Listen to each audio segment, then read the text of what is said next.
Hey guys, welcome to my channel. Today I'm going to be showing you everything that you need for the circular wind chimes. So, necessities, tools that you will need besides the silicone is going to be a needle nose plier. You're going to need the diamond wire, fishnet, whatever it is you want to use. This comes with the two circular metal pieces that I will use to attach. You need some crimp tubes. I got these from Walmart.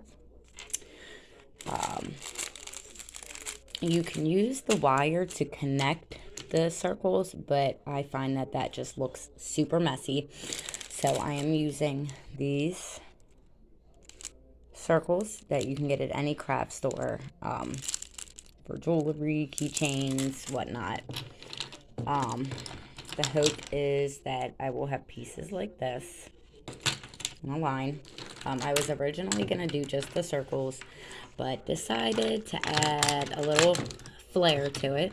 So I am going to have moon and stars. So it's going to be full moon and then progress down to the crescents with stars in between. I have this centerpiece, which you use to add wind chime tubes to. When I get the wind chime tubes in the mail, I will make another video showing you how to connect those.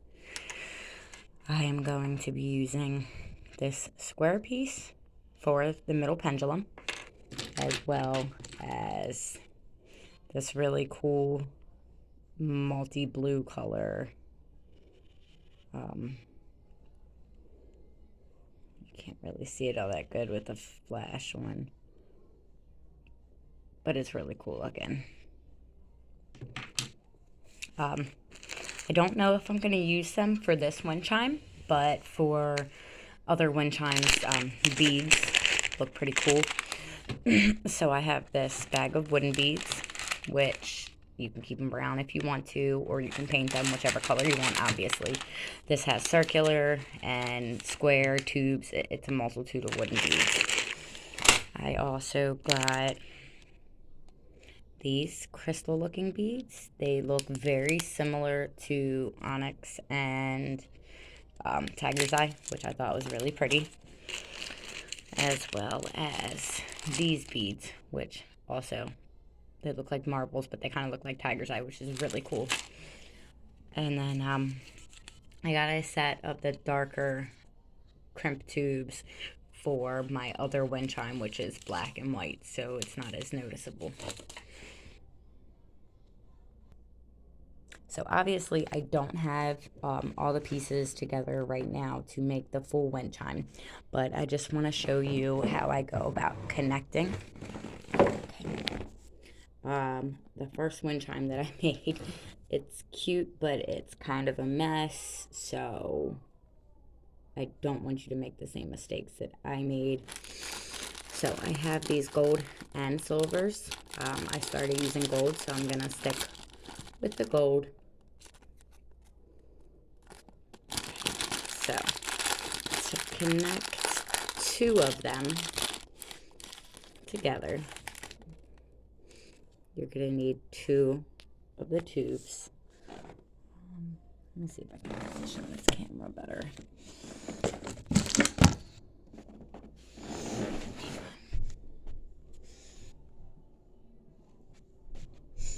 Sorry about that. I'm new making videos, so this is kind of new to me. Okay.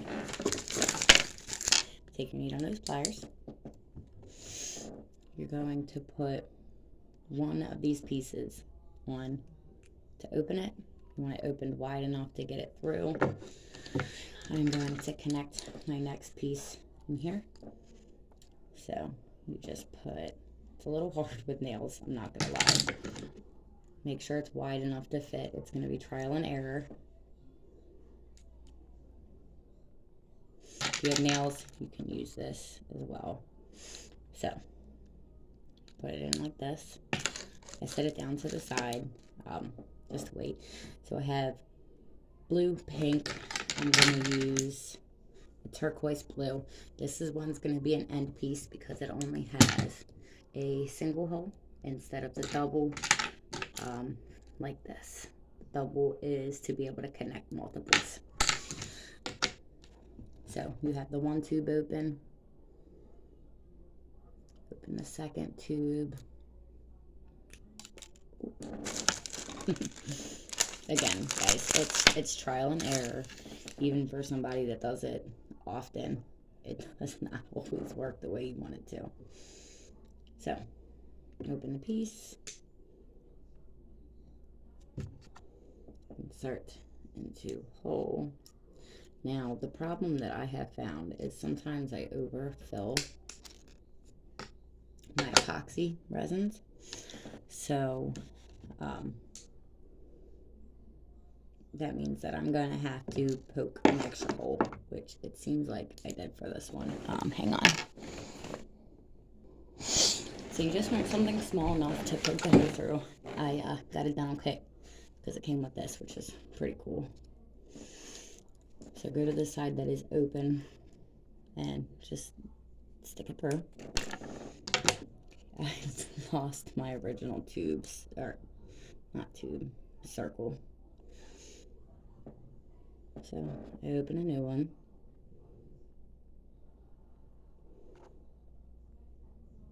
Wide enough that it can fit.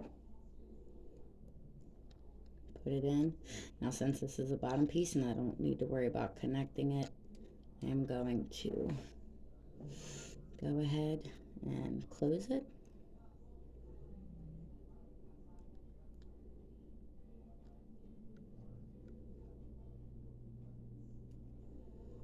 Crimp down just to make sure that it's on there good.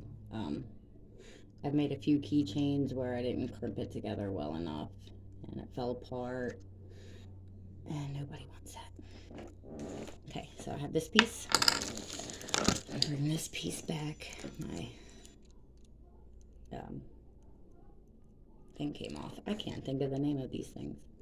So we just want to put it back through. Okay.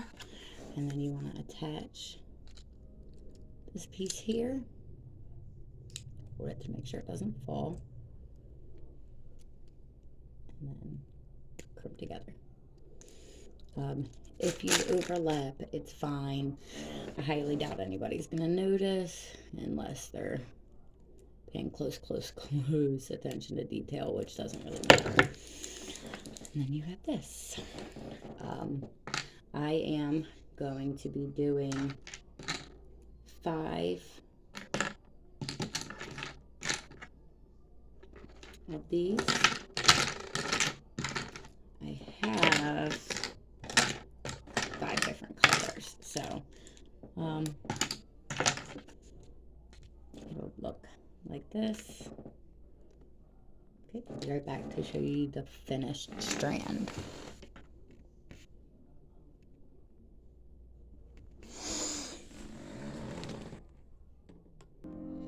Okay, once you've done your 5, it should look something like this, which in my opinion is pretty freaking cool. So imagine maybe a string like this. Now I have more pieces because I want it to be longer. Now it's going to be circle, possibly beads, circle, beads, circle, beads, circle, beads, circles. So it's going to be 2 circles here, and then this one will have beads, hopefully.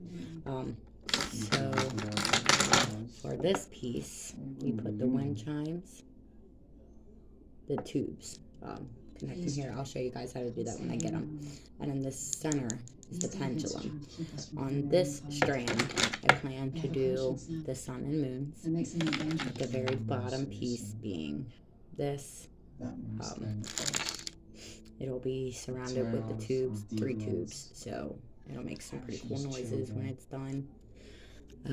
When I have the rest of the pieces dried and ready, I will make another video showing the entire process. One thing you got to be careful about is making sure you leave it in the mold for a full 24 hours because it can bend. If you have pieces like this where it went over the mold, that's fine. You can just take some sandpaper and sand it down to make it perfect. You have to do that with a few of these, like the moon. Most of the time you can just peel them right off, no problem. And that's it for this video. I will be back with the ending. Thanks.